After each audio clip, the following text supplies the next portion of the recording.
Welcome to the Garden Show. I'm Peggy Ballister-Howells, and over on buttons there is my husband, Tommy. We need to thank him for putting all the effort in to make this happen. And I have a special guest, and he's probably not going to hang around too long, but I know if Andy from South River is watching, he'll be particularly interested because this is Wolfbane. Say hi, Wolfie. Wolfbane is the cat that we found on the side of the road a couple of years ago now. He was a tiny kitten. He was injured. And one of the plants that was blooming at that time was Wolfbane, which is a beautiful purpley blue flower, also called monkshood, also called aconitum. And it was in bloom at the time that I found him. And I've ordered some. I tried to get some for planting now, thinking I could get some plants to put in the ground, just like you can get mums to put in the ground when at this time of year. But I couldn't find them anyplace. So I ordered them, and they'll be coming in the spring, and I will get them in the ground. They're very shade tolerant. They're native. They're also extremely poisonous. So if you have kids or critters that eat plants, then, maybe not a good idea. But I think I'll put them on the edge of the woods. So that'll be kind of fun. But this is Wolfie. I think he's probably going to leave now. Okay. Bye, Wolfie. So, been an interesting week. I believe that we have had 23 inches of rain in the last week. Didn't get a lot of outside stuff done as a result. So that's been challenging, but the sun did come out. It did peek out a little bit in the middle of the week. And so I did get to visit another garden center, a different one I'd never been to before. So, and thank to Chris for that, for making this recommendation. And yes, I did pick up Uncle Matt, and we went. And so I will have pictures of that later. A couple of really important things. Oh, let me give the phone number.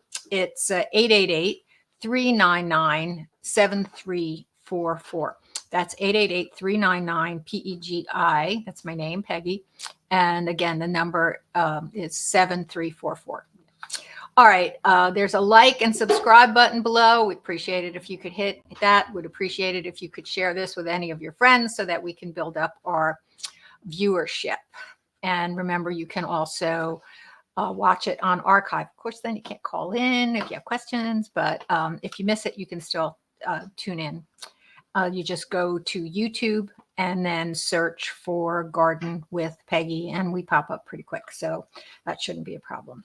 All right. So garden tools, right? We decided that we will start the show off with a gardening tool. Before we get to the slides, Tommy, I want to show this monster. Okay. See this weird thing? This is the part that goes in the ground. Okay.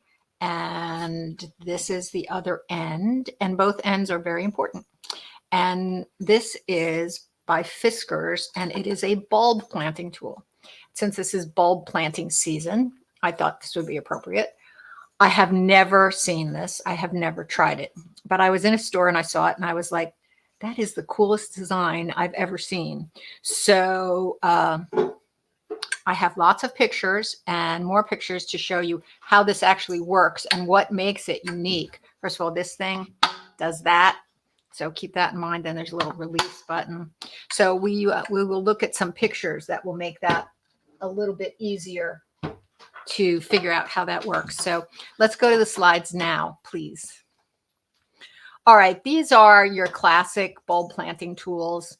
That's the hand bulb planter on your hands and knees. You shove that in the ground. You give it a few twists. With luck, you'll pull out a cube. Is a cube the right word? A column of soil, a plug of soil. Then you can pop the bulb in. And with a little luck, you can push the soil back out and fill the hole. The one on the left is for, on your hands and knees. The one on the right has a place to step on, And so you can step on it and shove it into the ground that much easier. And, but you still have to bend over to put the bulb in the ground. And you still have to shake the dirt out of the tube. With a little luck, you shake it back into the hole. And that makes life easier.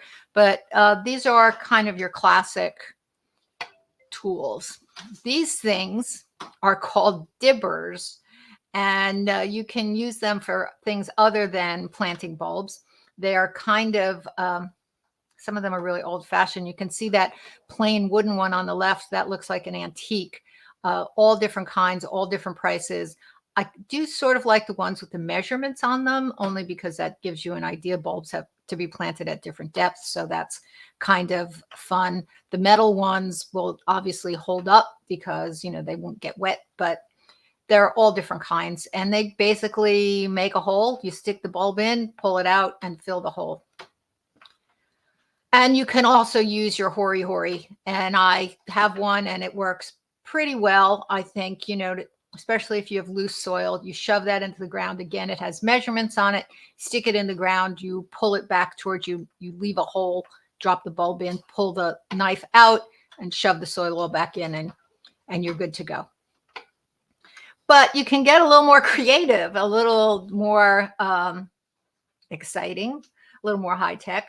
You can buy augers that actually attach to your drill. And you need a good sized drill in order to be able to do this, but you can attach this auger to the drill. It makes a hole, and then you can pop the bulb in, and very little effort on your part, which is good. You have to have a drill. You have to have either an extension cord or a power or a battery drill. And they come in different colors: black, purple, pink, or lime. Lime is a color, by the way. So it's, of course, if I were to get one, I would get the purple. I have yet to find a need for this, but I think if you had really hard ground, that would probably be very helpful. This one, I don't know. This one is from Garrett Wade, and obviously we've shown a lot of tools from Garrett Wade, and they're all better. They tend to be on the high end of tools, and this one is like $35.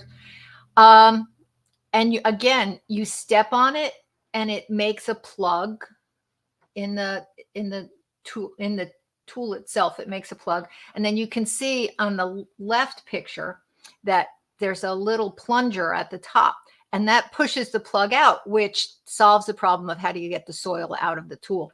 So that's good. And you could even drop the bulb in, stand up, and then push the plunger and get the plug back in the hole. That still means that you're going to have to do up and down, up and down, up and down, but it solves two of the problems. It gets the hole out and it fills it back up. So it's kind of interesting. This one has some interesting features, Wall & See, and they've had some other tools that we've shown as well. But this Wall & See one has pros and cons, about the same price. This one's $35. It's available on Amazon. The thing I don't like about it is you have to attach the handle with a couple of screws. And that just makes me concerned that it's not going to be really, really sturdy, and the screws are going to get loose, and maybe not. If anyone has had experience and that has not been a problem, I would like to know that. But this one has a unique feature. If you can see, it has wire rings that you can slide over the tube at the bottom. And the advantage of that is that they create different depths. So if you don't put any of the wire rings on and you step on it, it goes 6 inches in the ground, which is the ideal depth for your larger bulbs. But you can also put these rings on, and you can do 2-inch depth or a 4-inch depth. Now the 2-inch depth might be good for putting in plugs, you know, like petunias or marigolds, or, you know, something like that you could use it at other times of the year. There's no easy way to get the soil back out of the hole, and you can make a lot of holes in a row and then bang the thing and get all the soil out. Or maybe you need some kind of a pusher to shove down the other end, which it doesn't come with. But So it has pros and cons. Again, it's about $35. I think it may be easier than digging by hand, but there are a couple things that make me kind of scrunch up my eyebrows. This one's kind of, I'm not really sure how to buy this, because this is on, the only place I could find it was on QVC, and I'm not really familiar with QVC, but it's called Empower Stand Up Bulb Planter Garden Tool. It's not very expensive. It's it was listed online at the clearance price of $14.99. Prices can vary. They can change it. They can raise it. They can lower it. And they do charge shipping and handling for shipping. But the thing that's kind of cool about it is it has two different things to step on. One is you shove it in the ground, you step on it, and then you pull it out and it pulls out a plug. Then you have to drop the bulb in, and then you step on the other lever and it drops the plug back into the hole. So you don't have to bend over again. And you don't have to, there's an easy way. It actually pushes the plug out. There's no banging on the ground or using any other tool to shove it out. I thought it was kind of interesting. And for $14.99, it might be worth experimenting with. Okay, these two, this BH bulb planter is available at Home Depot. There's a lever on the top. I could not find what that lever did. I couldn't find any good description. I'm not sure if, again, that's like a poker that pokes the soil back out. Couldn't find anything. It just didn't give a lot of information. The one on the right, the Easy Bulb and Seed Planter, that's more like a dibble. It's just a dibble that you step on, and you lean it back and you drop the bulb in, and then, step on, you can step on it to push the soil back. Maybe, but we're still bending. We're still bending. And so each of these has pros and cons. All right. This is the one, the Fiskars Exact. It has a really weird name. And this is the one that I picked up. And I apologize for the images being so dark. I pulled it off of a video that they were showing. Upper left, you step on it, it goes into the ground. The middle picture, you lean it back just like a dibber or a hori-hori, and it makes a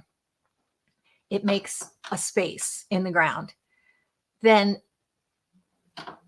also leaning it back, because the lever is in the ground, that's what opens up the tube on the bottom. So now you've not only created a bit of a hole, but you have opened the tube on the bottom. And while standing, you drop the bulb into the tube at the top without ever having to bend over at all. You pull it out of the ground and you step on the lever, and it snaps it back into place for the next one.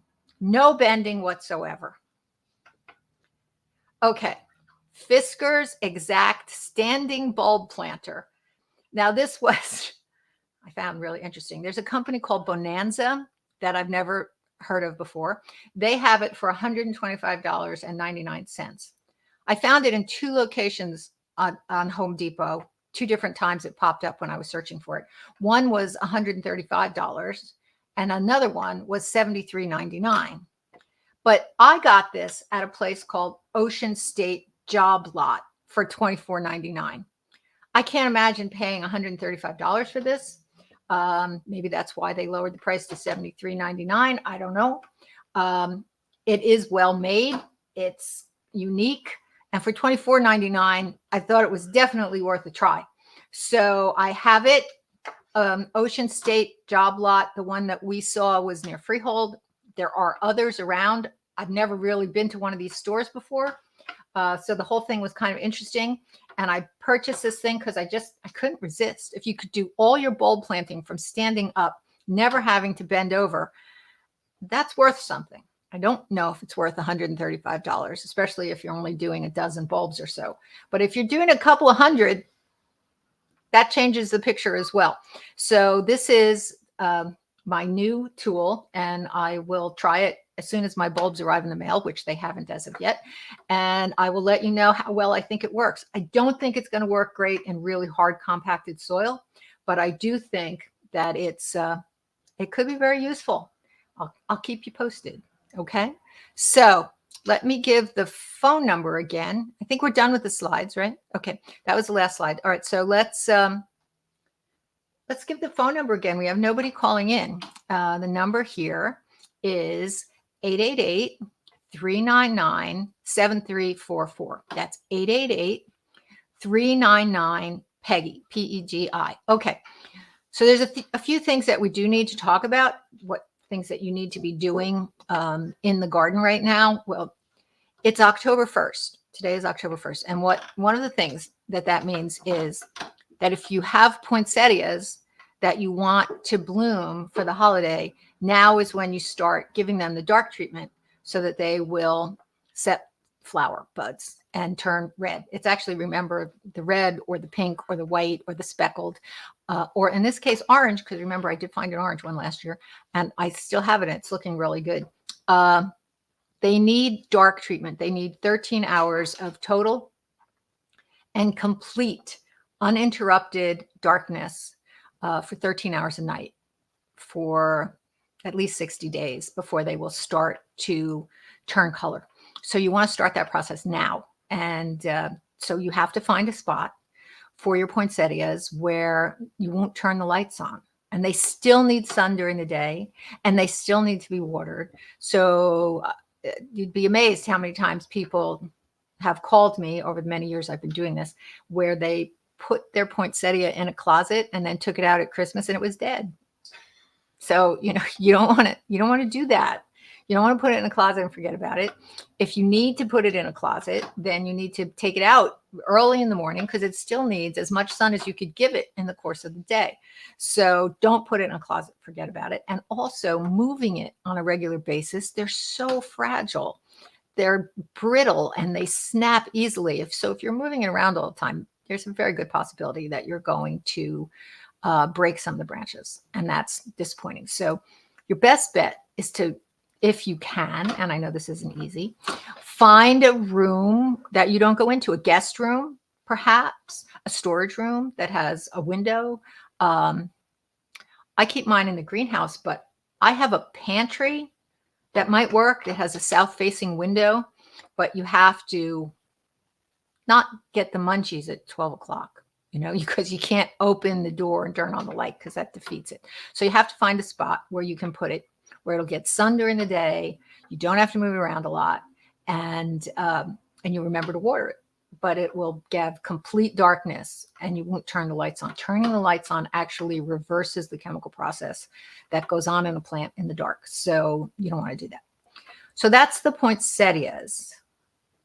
I had a beautiful white poinsettia, and I was not feeling so well in the spring, and I forgot to water it, and it lost most of its leaves. So that was unfortunate. It's still very much alive and has quite a few leaves, but it's very spindly.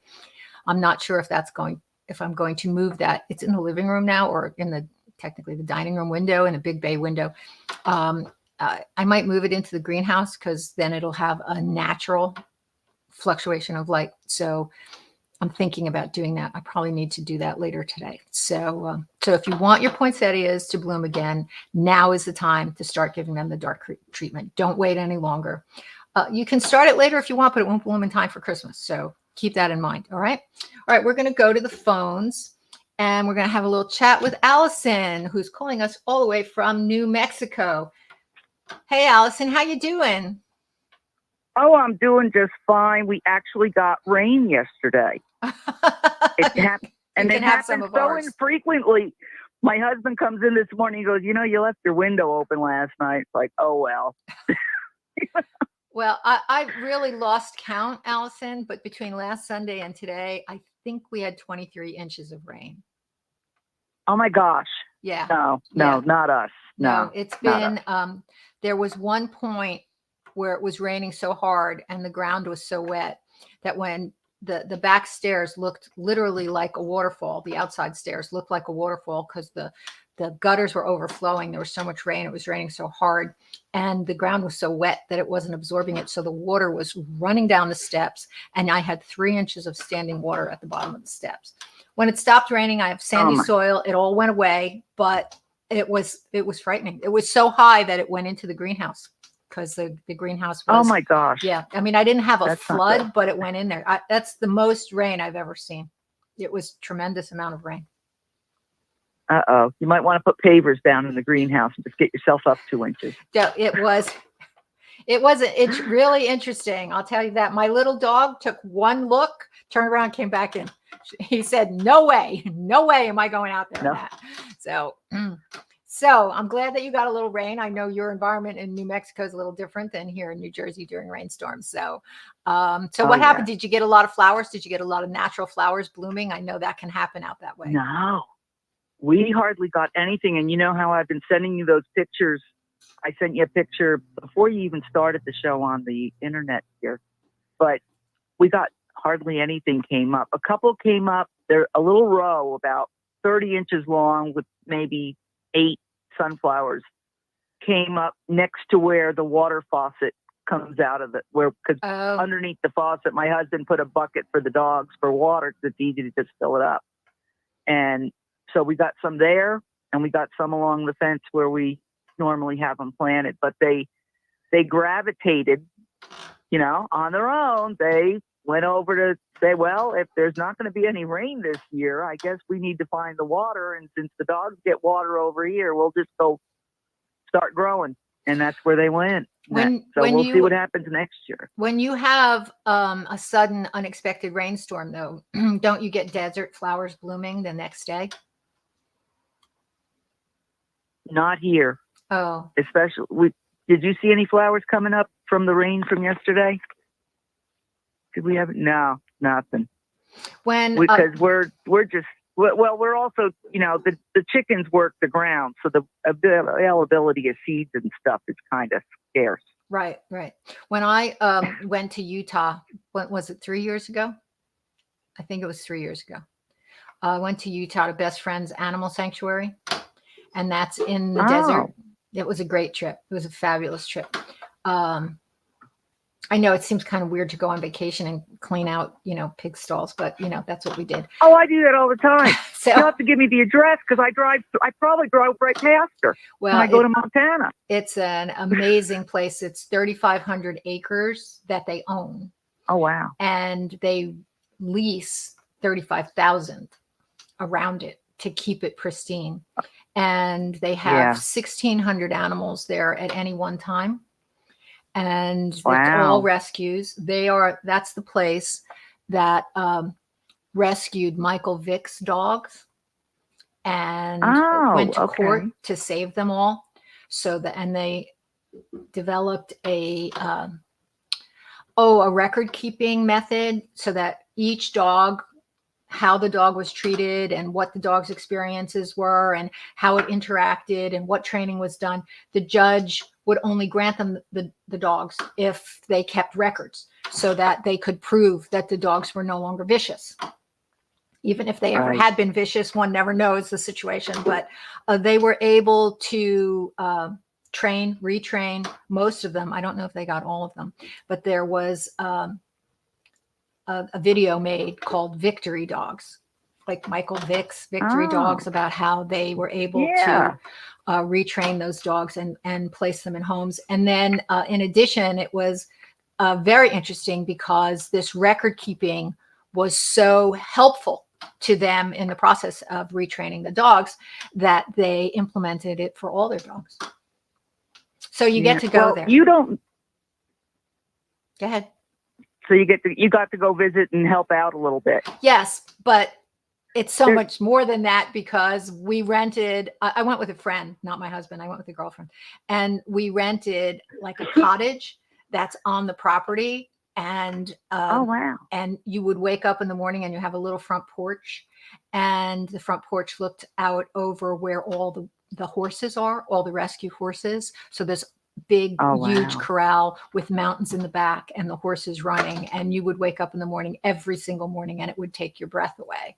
It was an amazing place to go. It was absolutely just amazing. And they're the organization that's behind the no-kill movement of, 100% no-kill across the country. They're the ones with the driving force behind that. So the place was really amazing. But the reason I brought it up was it's in the desert. And we got there right after they had almost flooding rains. And everywhere you looked, the desert was blooming. It was really impressive because, the desert blooms after rain. So everywhere we looked, things were really weird things that you just don't see every day, where the fields were covered with them. It was, really amazing. I would probably like to go back. I'd like to go back with my husband if I ever went back again. But it was really one of my most amazing life experiences going there. And of course, I fell in love with Speedy. Speedy was a donkey. Of course, I have had donkeys in my past. And so I spent one afternoon with a significant amount of time brushing Speedy. And I received a notice. Speedy misses you. Speedy hopes you go back. Speedy actually got placed. He got a home. So they let me know that he got a home. So anyway, if you ever feel like doing something cool and different, Best Friends Animal Sanctuary in Utah, worth the trip. Definitely worth the trip. And there's, all the canyons in the not too distant area. So you can go and take a day, go see Bryce Canyon or, some of the other things that are out there. Everything is far away. Okay, now I know the area because I've been to Bryce and all that. Oh, yeah. So then that's relatively close. So, but that was, and that's why I asked you about because you had rain, if you had any desert flowers blooming, because I was so amazed. I mean, I knew it in my head that that's what happened, but seeing it firsthand was a different experience altogether. So do you have a question for me? A lot of open. Yeah. Mom's been saving her pistachio shells. Okay. So this morning when I called the reminder to listen to the show, she said, well, when you call Peggy, I says, well, I don't really have a question. She goes, well, I want to know what to do with pistachio shells. Should I, she's thinking put them in her blender. I said, oh, put them in that coffee grinder that you use to grind up your garlic powder that turns into a brick. But I said, I don't know. Well, I'll call. So I'm calling. How many pistachio shells does she have? Oh, there's no telling. She probably has. She really likes pistachios. I'll tell you. Well, it's a good snack. It's not full of carbs. No, I totally understand. I enjoy a stack of. I know this is very evil of me to say this, but I miss the red ones. I know they were dyed and it was not good, but they were so much fun. They were red. Okay. All right. I probably should not ask to have them back. It's healthier to not have them red, but they were fun when they were red. I mean, I remember as a little kid really liking them when they were red. But well, you can get some with chili powder on them and it's pretty darn close. Oh, wow. I bet that's spicy. Okay. So what I do with my pistachio shells, and I do save my pistachio shells also, is I use them to cover the soil in pots. I just sprinkle them on. That works as a mulch, as a mulch. Keep the moisture in. Yes, and it's attractive. It's attractive. They, like any other kind of mulch. And she's been doing, on the deck. She's been doing a lot of potted plants this year. Well, so that would be perfect. Yeah, that's what I use them for. The water goes right through. You can water right through it, and it just looks so much tidier than just the loose soil on the top. Gets crusty, the soil gets crusty and builds salt up around the edges and whatever. But I think the pistachios work really well as a little bit of a mulch in pots. That sounds good. Yeah. That would work. And that's easy peasy too, not a lot of, I would hate to think what they would do to her blender, her grinder, whatever that was. Pistachio shells are very hard. I think they're very hard. So I don't know that I would recommend trying to grind. I told her that. I suppose you could just throw them on your compost pile too, if you couldn't come up with anything else to do with them. But I wouldn't grind them. They're rock hard, those shells. Yeah, they are very hard. Yeah. Well, I told her I thought that it might do some damage to her blender. Yeah, absolutely. I said if you're going to try it on something, I said, she doesn't really grind coffee beans, but she has the grinder. I said if I did anything, I would probably just try that, but I would not do it to your blender because I said your blender can't handle it. No, absolutely not. Absolutely not. But just use them whole. They look really nice. Yeah. Okay. I just wanted to give you a tidbit of background on me. I lived at a rescue facility for wild and exotic animals called Wildlife Way Station in the late 70s. Wow. And they recently closed down, and all the animals were placed. And the last thing to be placed were the chimps, because chimpanzees are a very dangerous animal and they need special care. But they found placement for them. Every single animal was placed. Where was this facility? This was in, this happened, they started closing it down about 2 years ago, year and a half, 2.5, something like that. Martine Collette was the founder, director person, and she passed away about a year ago. And we had all kinds of animals. Did you ever see The Postman Rings Twice? A long Did time you hear ago. The movie? Yes, a long time ago.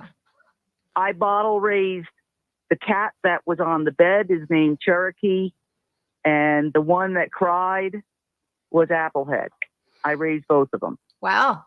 That's your claim to fame. There's your 15 minutes of fame there. That's great. To fame. Yay, Yeah. that's pretty exciting. So where was this place? Applehead, you haven't said. Where was this? Angeles National Forest. Which is in what state? It was in the Angeles National Forest outside of Little Tahunga Canyon. It was in Little Tahunga Canyon in the outside of the San Fernando Valley. Okay. I'm still lost as to which, out west, I assume, but which state? It's in California? Yeah, if you just look up, if you Google, yes, California. If you Google Wildlife Way Station, you'll find all kinds of information. Okay, well, I have 2 things to add to that now that you're just, bringing up all kinds of things that we need to talk about. Best Friends Animal Sanctuary has a wildlife component. You're not allowed to visit. You're not allowed to visit that part. They have a pig section, a horse section, many dog sections. It's called Dog Town. They have a cat section. They have a bird section, and they have wildlife section. Mm-hmm. And I may have left something out, but you're not allowed to visit the wildlife. You can visit any of the others. And you're allowed to take a dog. Some of the dogs are available for you to take back to your room for an overnight. And they do this to help socialize the dogs. So that's kind of fun and interesting. And another place that I've been to. We didn't allow any of that. With those wildlife exotic, animals, you can't do that. And they were the same. You couldn't even visit. You couldn't even go see them. There was no way to see the wildlife or the exotic animals. So, but the other place, have you ever been to Myrtle Beach? No, I haven't. I've meant to. I've got a friend there. We've been talking lately from high school that moved there from New Jersey, and we've discussed possibly visiting sometime. She said, come anytime, and it's just, Okay, well, let me tell you about Myrtle Beach. We ended up there. Where were we supposed to go? What was that other place? We were supposed to go to Hilton Head, and we rented a condo down there in Hilton Head, and it was so disgusting. I couldn't stay there. The organization couldn't find us another place to stay in Hilton Head, but they found a place in Myrtle Beach. So we drove up north and we found this. They put us up in an adorable place in Myrtle Beach. So it sort of worked out, but it's very commercial. Myrtle Beach is very commercial.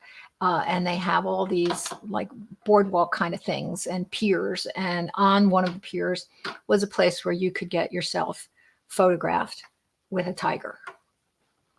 And it was a shopping mall. It was like a shopping. It was in a shopping mall. You could go and get photographed with a tiger. So I told Loretta Switch she couldn't have a photo shoot with Jamara because she was scheduled to have a photo shoot with Risha, and Risha was a real lackadaisical, immature Siberian, and we did the photo shoot with him, and she looked over and where the babies were, and she asked me if she could go with that one. I said no, because Jamara didn't have good manners, and if she got scratched up, the liability would be too high. Well, there's this place that you could have your picture taken, and they brought a variety of animals in, and but mostly tigers was the draw. But outside of Myrtle Beach, and this was so cool, there is a tiger sanctuary. And they have other animals, but it's mostly intended for tigers. And they train tigers to do television things and movie things. but they also rescue tigers, and they had many tigers, and you're allowed for an exorbitant amount of money, an embarrassingly exorbitant amount of money. You could go and spend a day there, and they give you tours, and you get to play with other baby animals, all different kinds, animals I've never even heard of. And they even rescued a white-faced tiger that was thought to be extinct. And it was found on some private zoo owned by a Raja in India. They found a bunch of these white-faced tigers. And so they were rescuing them and, trying to reestablish the breed of tiger. But they were population up. Right. So the place was amazing. And I learned all kinds of interesting things, that the male tigers are very enthusiastic with the female tigers. And the female tiger just gets really annoyed after a while. And she just scratches the hell out of him. And he puts up with it because, he wants what he wants. And if he is going to get what he wants, he needs to woo her. And so the male tiger that was in with the female tiger's face was just shredded. It was just all covered with scratches. And one of the things about tigers is that they have an incredible ability to heal.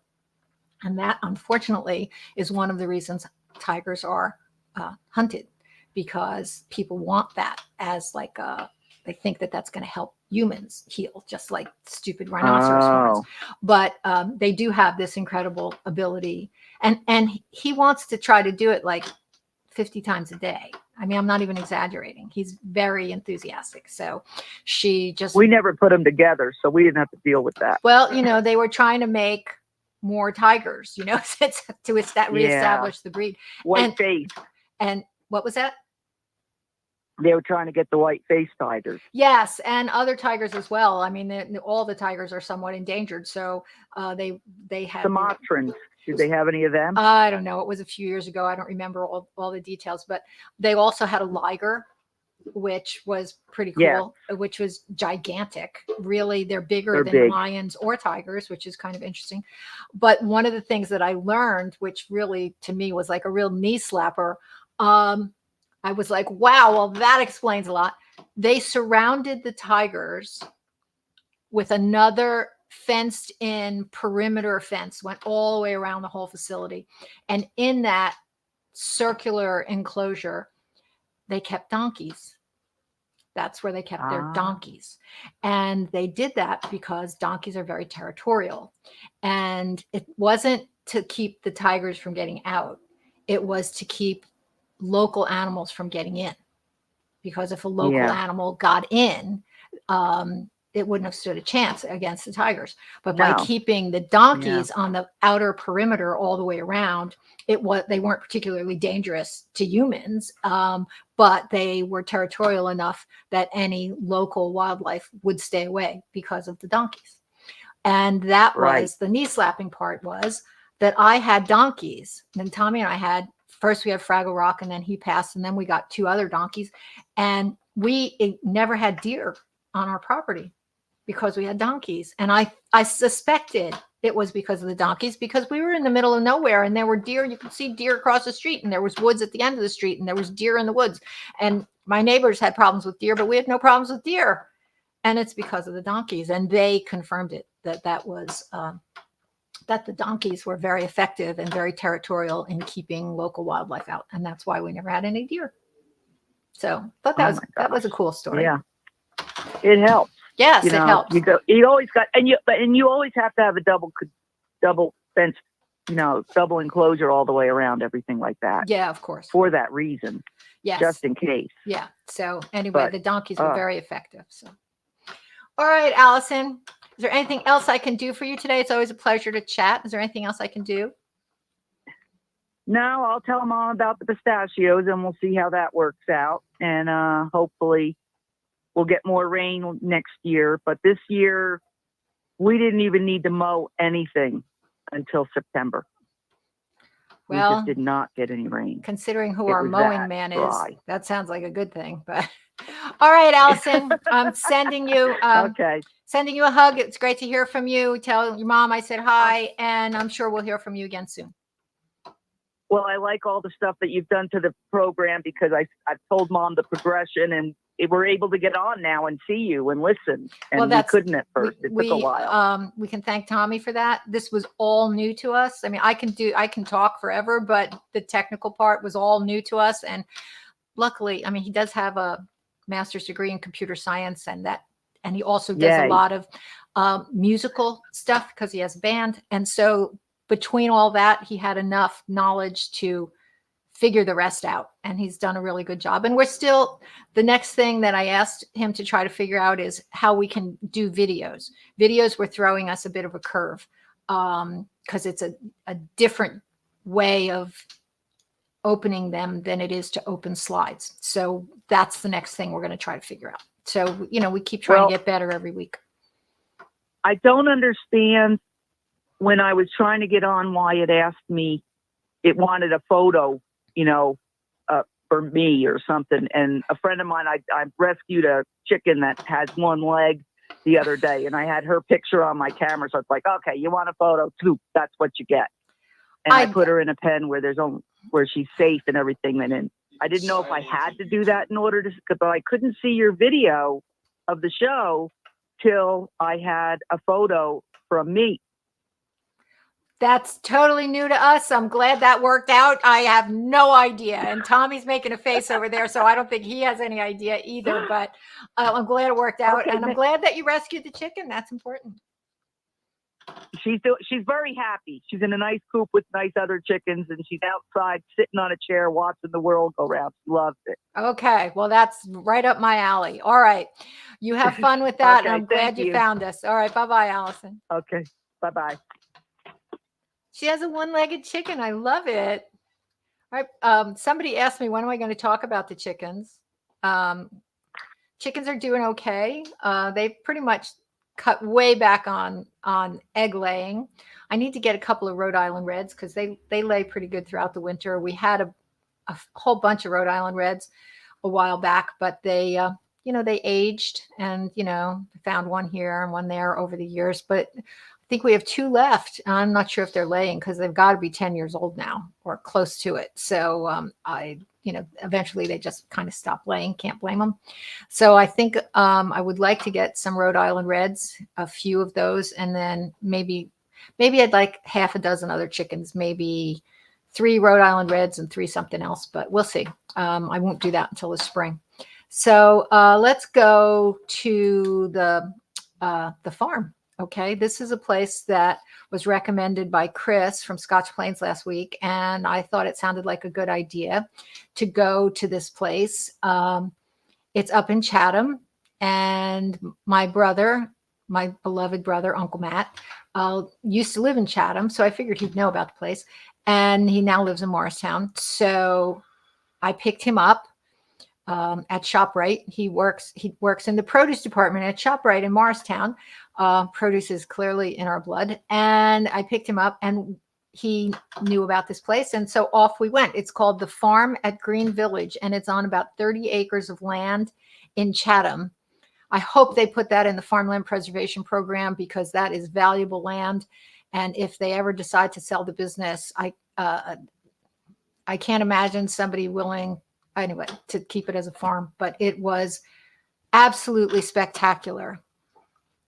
So they are having some sales. You have to be, I learned at the register, you have to register with them, give them your contact information in order to get the discounts. But 20% off of shrubs, 20% off of pottery, and 20% off of perennials. So the place was pricey, but it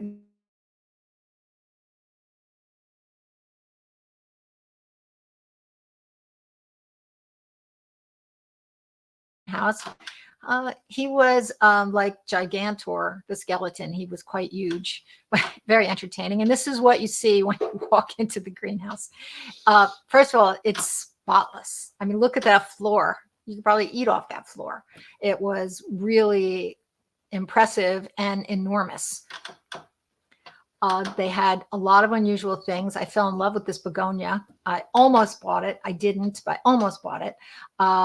of course, I never can go to these places without picking up something, but this didn't make the cut as far as my purchasing it goes, but I thought it was really beautiful. These were something I was unfamiliar with. They're called curcuma, and they had different colors, and they were really beautiful, called the Siam tulip, which is, again, I was unfamiliar with that one. It's always fun to see something new. This is the strangest Apuntia cactus, just variegated in green and yellow. And if you look carefully at the picture, you can see there's another one on the table behind it. They were like sculptures in the center of the table of cactus and succulents.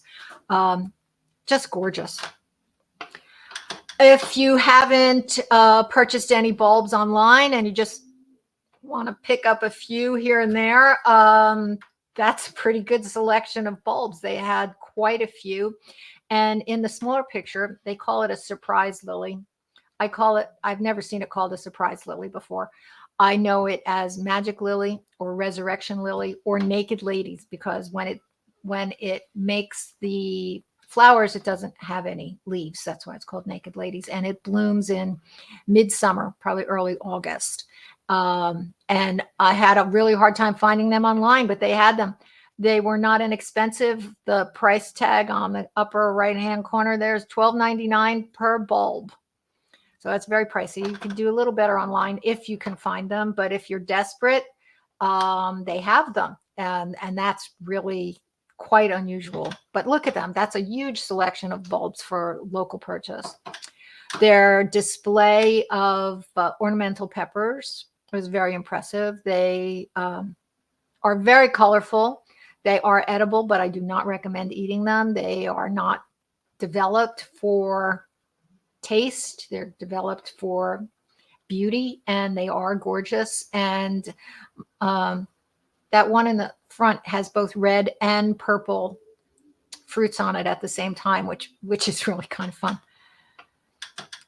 And that's Uncle Matt. That's my big brother. And that's the weird pumpkin and squash display. That was a very warty white pumpkin he was admiring there. They had so many pumpkins. It was just, everything was breathtaking, including the way the place was landscaped and the way all the plants were displayed. It was truly a vision, and you could just go and wander around. It was like visiting an arboretum or a display garden. And the selection was phenomenal. They had a lot of really interesting, unusual, unique things.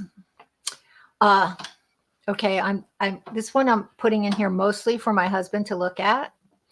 It's called a Troutman juniper. Look how skinny that thing is. Very skinny. It gets to be 10 to 12 feet tall, 3 to 4 feet wide. Just a really cool kind of juniper. Super, super skinny. I love it. Fortunately, it was $229. So, all right. Well, let's, we have more. We'll go back to them, but we have a caller now. So let's go to the phones. We'll get back to the rest of the slides for this. And we're going to have a little chat with Vicky, who's calling about planting bulbs. Hey, Vicky, how are you? I'm good. How are you? I'm good. I'm really good. So you want to plant bulbs? What kind of bulbs? So actually, I have a little history of this. I had purchased some tulip bulbs from one of those Dutch catalogs years ago, and I was very excited about planting 90 bulbs, and I diligently planted the bulbs.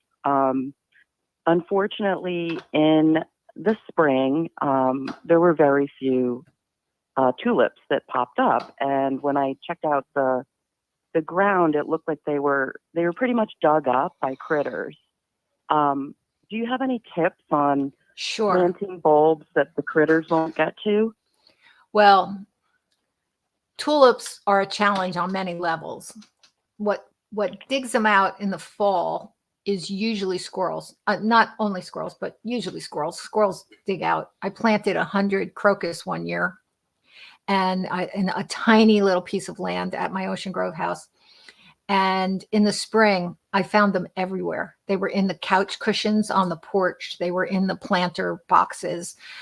They were everywhere. They were in corners on the porch. I think we got 6 or 8 that actually bloomed. I planted 100.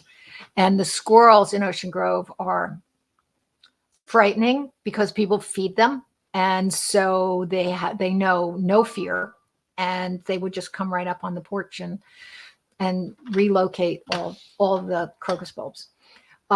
So yes, so it's squirrels are digging them up, but with tulips are also tasty. And so that's a secondary problem because other critters, bunnies. Yes, I ran into that as well. And deer. There was babies or bulbs that had come up, and I had maybe 2 blooms, but by the time they were about to open, they were gone. The deer stopped on this dessert. So if you really have a serious problem with this, I would avoid tulips.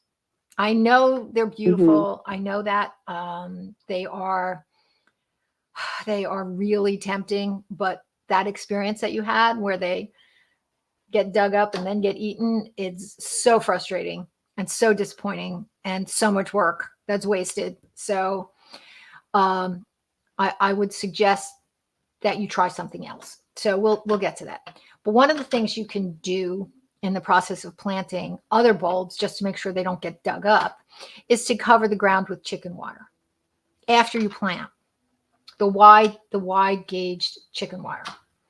And you just roll it out on top of whatever bed you're planting them in.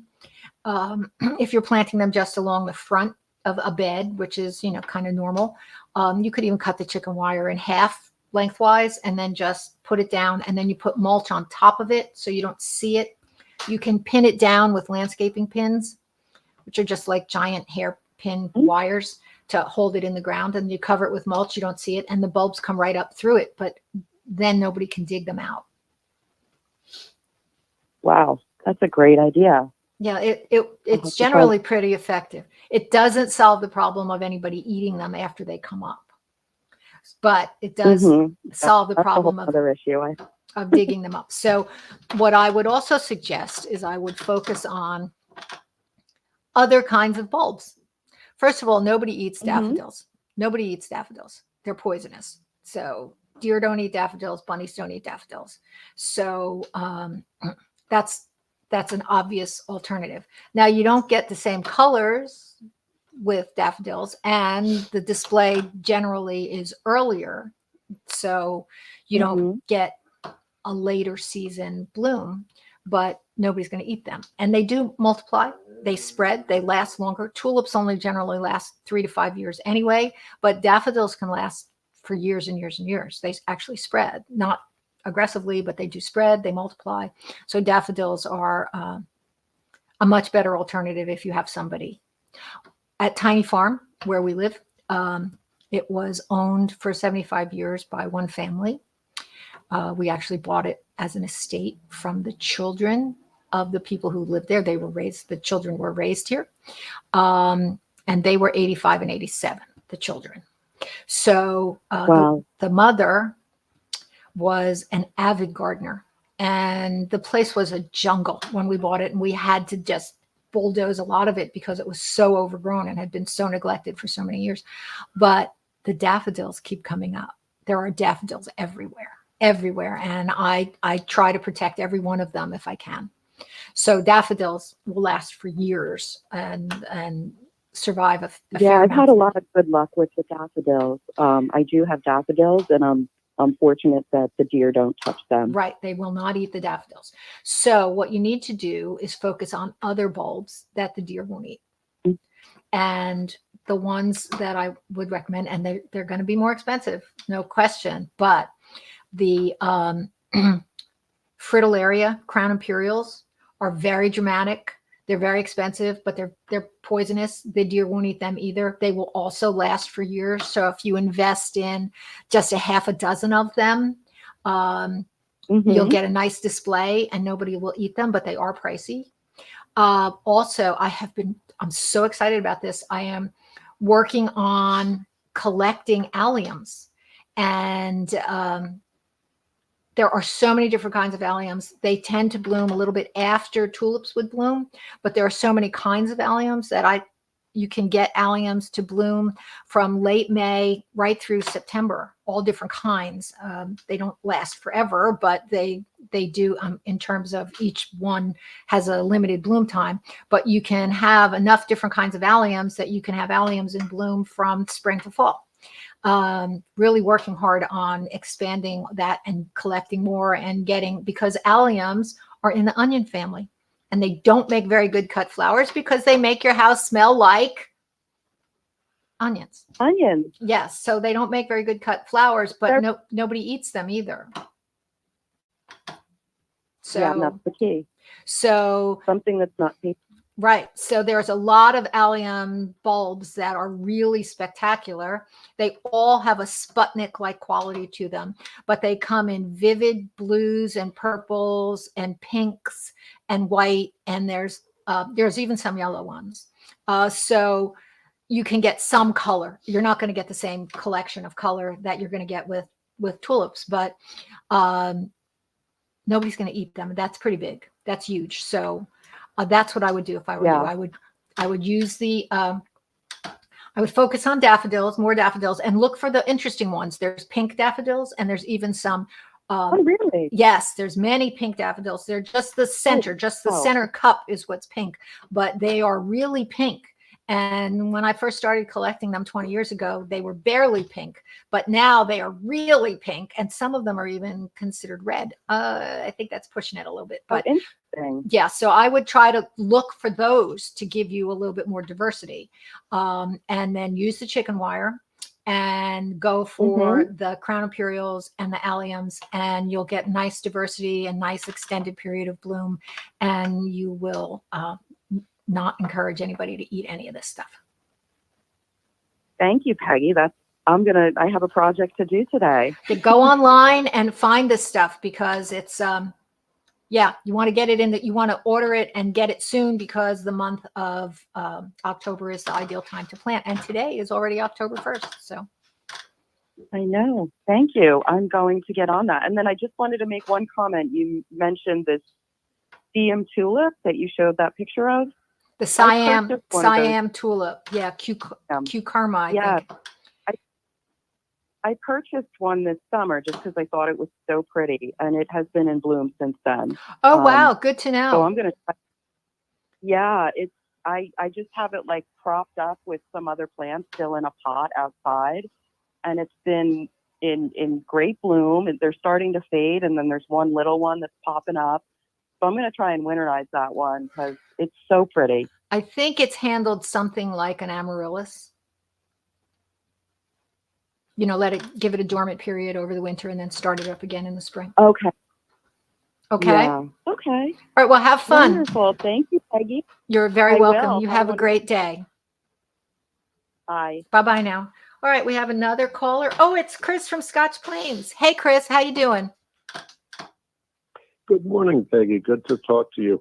I'm so happy that you went to the farm at Green Village. That's a beautiful place. I didn't get to finish showing all the pictures, but I had so much fun. I was there with Uncle Matt, my favorite brother. I'm allowed to say that because I have 6 brothers. So I'm allowed to say that. I don't know how the other 5 would feel about that, but they're probably not listening, so it's okay. But I adore my brother Matt, and getting to spend an afternoon with him in such a beautiful place, just me and him. It's usually family. I don't get him all to myself very often, and to be in such a beautiful place, it was. So thank you for giving us that heads up. It was a very special day. And I will show the rest of the pictures when we get off the air, or when you and I finish this conversation. I will finish up those slides. So what can I do for you today? Peggy. Well, just a comment about the farm at Green Village this year, but they had a 40% off sale on trees and shrubs after Halloween. So that expensive tree that you saw very much could be on sale at 40% off in the future. Again, that was the case last year. I don't know if it's happening this year, but something to keep in mind. Ooh, I might put that on my Christmas list for early Christmas present, because I fell in love with that juniper. It was gorgeous, so skinny. I'm always looking for, you've been to Tiny Farm, and the property's not wide, but it's 524 feet back. So where we're trying to hide the big ugly building, we call that the Grove, and there's a lot of really interesting trees in that little area, but they all have to be skinny. They all have to be skinny. So that would be perfect, a perfect addition in that area. So I might go back. Oh, I'll have to call Uncle Matt, see when we can go, maybe right the day after Halloween or something. After Halloween. Yes, the day after Halloween. Yes. So just a couple of comments. If I get to give a choice or a suggestion for bulbs that do well despite deer and everything else, galanthus or snowdrops. I have had them in my yard. They propagate freely. I don't know if it's from seeds or bulbs or whatever. They come up, as they say, snowdrops. They come up through the snow. They seem to be deer resistant. Nobody is digging them up. Not as flashy as a tulip, but brings a smile to your face in the dead of winter. So that would be a good thought. Yes, that's an excellent suggestion, and I will not argue with any flower that blooms in January. And that's when they bloom. They like really help you shake off the winter doldrums. I had at Blooming Acres, before it burned down, I had a wonderful, huge sliding window in my basement. It was half underground. There was a well, and we had built terraces up to ground level, and that was where I had my computer, so I could look out this window, and that's where I wrote all my books, in that spot looking out that window, and it faced south, so it was very sunny, and that became a heat sink, and there were snowdrops in there. And I would sit there with the whole world being covered in snow, and I'd be working at my computer, and on one level down, not on the upper level, but one level down on this terraced little area, the snowdrops bloomed with gusto every January, and they always made my heart sing. So yes, that's a very good suggestion. I'm glad that you added that. So thank you. Oh, thank you. You were talking about the bulb planters before, and years ago I bought one of those bulb augers, the type that you attach to a drill. I have very heavy clay soil, and I was trying to naturalize some tulip bulbs into like the border of a wooded area. It worked very well for that, so I was thankful for that. But I also found that it was useful for mixing things. So if I wanted to blend different potting soils, if I was, adding fertilizers or worm castings or compost, it was very good to do that in a container. And then the other thing is it actually worked well in terms of aerating things. So each year I make a leaf pin, and sometimes I need to add extra water or maybe some nitrogen material, and you can do a pretty good job in terms of digging down deeply. Make your hole, put in the water, put in whatever you want to in terms of nitrogen material. So it seemed like it was a pretty much a multi-purpose tool. Yeah, that one has intrigued me as well for many of the reasons that you've just mentioned, and the fact that they offered it in purple was like an extra tease. But I don't know if I'm going to order one quite yet. But I'm definitely going to try this new thing as soon as my bulbs get in the mail. The idea that you never have to bend over is just really, really appealing. Mm-hmm. So I'll let you know how it works. Yeah, mine is red, not my favorite color, but the tool works, so I'll keep it. Peggy, my question though is in terms of bringing in houseplants and taking cuttings. So it seems like we have a little bit of a reprieve in the weather. It's nicer today. When would you suggest bringing in houseplants? Well, it's interesting that you should ask that, because one of the things I did at 2:00 in the morning when I was wide awake, couldn't get back to sleep, was I checked the 10-day weather forecast, and we do not have any temperature below the 50s for the next 10 days. So here, so we're good for 10 days. You might want to, in a few days, maybe the middle of the week or so, start moving things into a slightly shadier location. If you're going from outside full sun to inside, I'm going from outside to the greenhouse, so I don't have to make too much of an adjustment period. But you do, if you're making a dramatic change, you want to give the plants some time to acclimate before you move them in. So since we've got 10 good days for sure, you may want to, in a few days, even today, I suppose, I like to give them as much chance to be outside as possible. That way they're inside a shorter period of time or in lower light for a shorter period of time. So I wouldn't rush it, but you do want to give them a period of time to acclimate, at least a week. So in 3 or 4 days, check the 10-day weather forecast again. If you've still got 10 clear days, then you could probably wait till next weekend. But keep an eye on that and give yourself at least a week for the plants to be into an intermediate location before you move them in. Okay. And then the final question, I have some beautiful fibrous rooted begonias. Actually, I bought some at the farm at Green Village. They were expensive. They were pricey. I like them, good quality plants, and I'd like to carry them over the winter. I have some in larger containers, and I also have the option of taking some cuttings and rooting them. Any thoughts on that? I would definitely root some cuttings. Take quite a few cuttings, and they can keep going in the winter if you have the right environment. But if you don't have a really good environment for them to overwinter, then you're probably going to want them to go dormant. And that gets tricky. That really gets tricky, which is why I'm going to suggest that you take some cuttings also. Because if you can get some rooted cuttings, then you got a really good shot at keeping them going.